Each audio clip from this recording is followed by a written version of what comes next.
ba tumatawag si Willie? Sabi ko, Lord, photon lang, photon, okay na yun sa akin. Ngayon, kung medyo gusto mo ba ako pagpala, 1 milyon. Eh, natapos yung Willie. Sabi ko, wala. Sabi ni Willie, sa Lunes, tatawagan ko kayo. Lord, sa Lunes, hinihintay ko.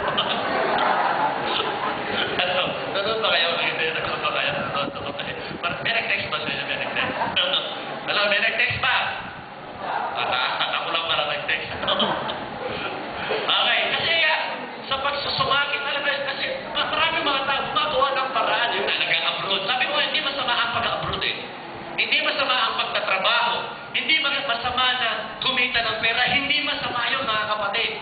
Kailangan natin, hindi tayo mabubuhay na walang pera. Tama ba? Hindi tayo pwede pumunta sa tindahan at pagkatapos bibili tayo ng bigas at sabihin natin ang bayad natin, praise the Lord. Hindi pwede yun.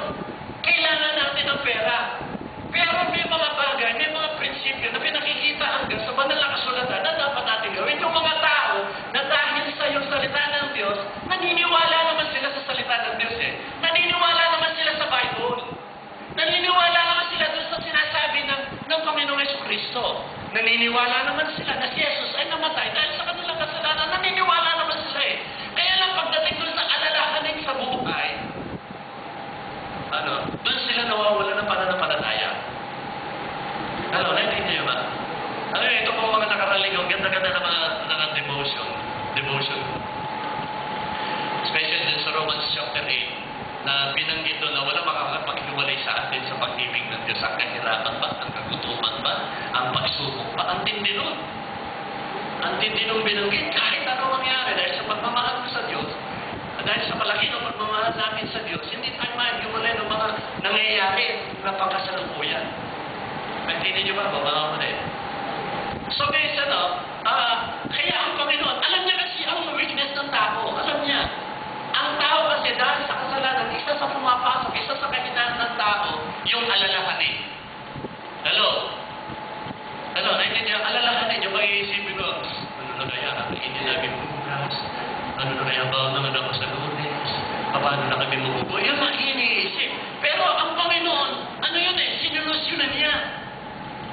Nagsolusyon ng Panginoon. Matthew chapter 6, ang linaw na sinabi ng Panginoon.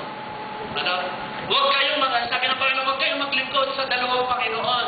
Huwag kayong maglingkod sa salapi, sabi ng Panginoon. Kasi dalawa naman Panginoon dito sa lupa eh. Ang Panginoon Diyos at ang Panginoon ay walang iba, kundi yung yaman, yung kayamanan. Sabi ng Panginoon, huwag kayong maglingkod sa dalawang Panginoon kasi mamahalin niyo yung isa, iiwanan niyo yung isa. Paglilingkuran niyo yung isa, itatakwin niyo yung isa. Huwag kayong maglingkod sa kayamanan, ang sabi ng Panginoon. So marami, maski si Apostol Pablo, nagbigay ng warning sa 1 Timothy chapter 6, ang sabi niya, ang nagnanasang yumaman ay nagsasadla sa kahirapan, sa dusa. Bakit? Kasi yun ang focus niya eh. Yun ang focus niya. At yung parable ng Panginoon na binigay, mapapansin natin, dahil sa alalahanin sa buhay at pagsusumaki sa kayamanan, nabaliwala ang salita ng Diyos. Nawala na sila. Hello? Pero ito po maganda, yung dulo. Yun ang nahasik sa matabang lupa. Sabi no, ay namunga ng tigil isang daan. So kung mapapansin natin, ang Diyos concerned sa pagbubunga. Naintindihan niyo ba ako? So may tatlong bagay tayong pag-aaralan. Kasi po dito, 3 things you need to know. Tatlong bagay na kailangan natin malaman. Number 1, you need to know who you are. Kailangan mo malaman kung sino ka. Sabi ng mga sabi mo, kapatid, sino ka ba? You need to know who you are. Dapat alam natin sino tayo. Ngayon tumanggap na tayo sa Panginoon, dapat alam natin sino tayo. Pag tumanggap tayo sa Panginoon, alam na natin ano nakalagayan natin. Ito ang sagot. Sino ba tayo? Tayo ay, I am a good soil. Hello? I am a good soil.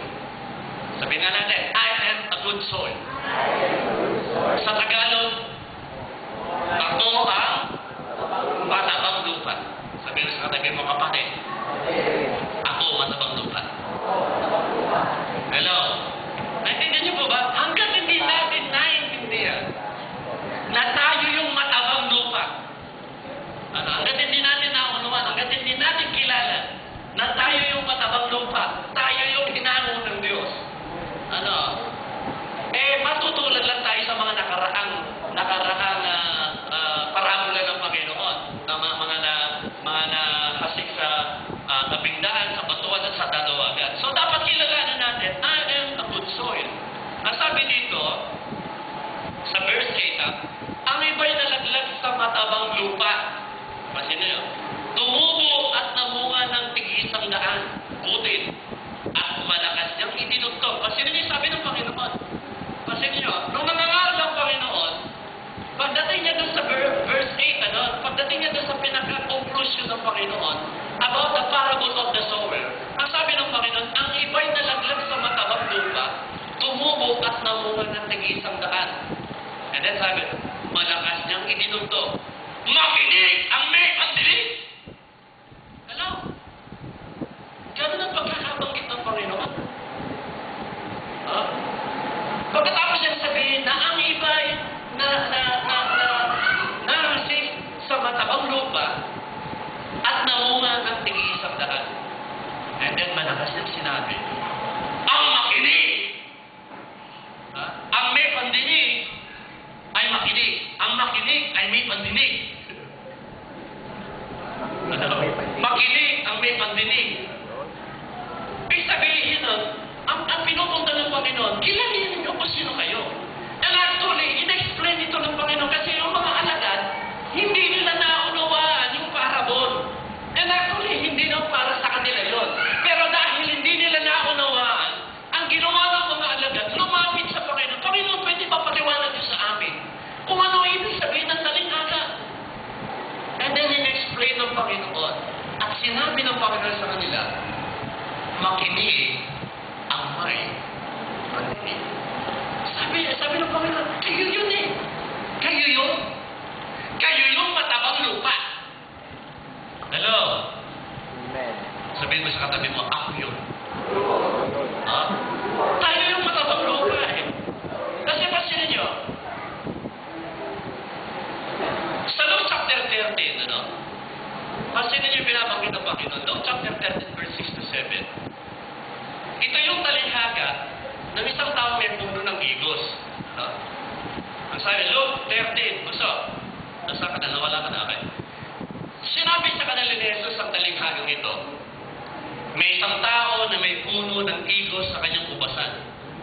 Minsan tinignan niya kung may bunga ito, ngunit wala siyang nakita.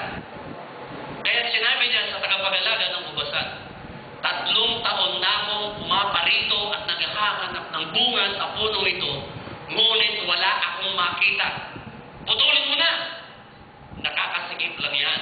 And then verse 8 to 9. Ngunit sumagot ang tagapag-alaga, huwag po muna nating putulin sa taong ito. Huhukayin ko ang palibot at lalagyan ng pataba. Kung mamumunga po ito sa darating na taon, mabuti. Ngunit kung hindi, putulin na natin. Hello?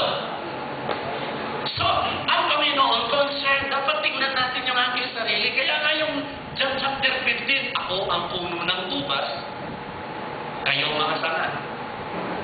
Ang sangang hindi nagbubunga, sabi ng pinuputol niya. Pero yung sangang nagbubunga, pinuputulan niya. Bakit? Para lalong magbunga. Hello? Naintindihan niyo ko ba? Huwag sana tayong tumulong doon sa isang mangaral na atat. Atat. Yung S niya, nagiging T. Minsan nangaral siya, Luke chapter 15, nasabi niya, ang sabi ni S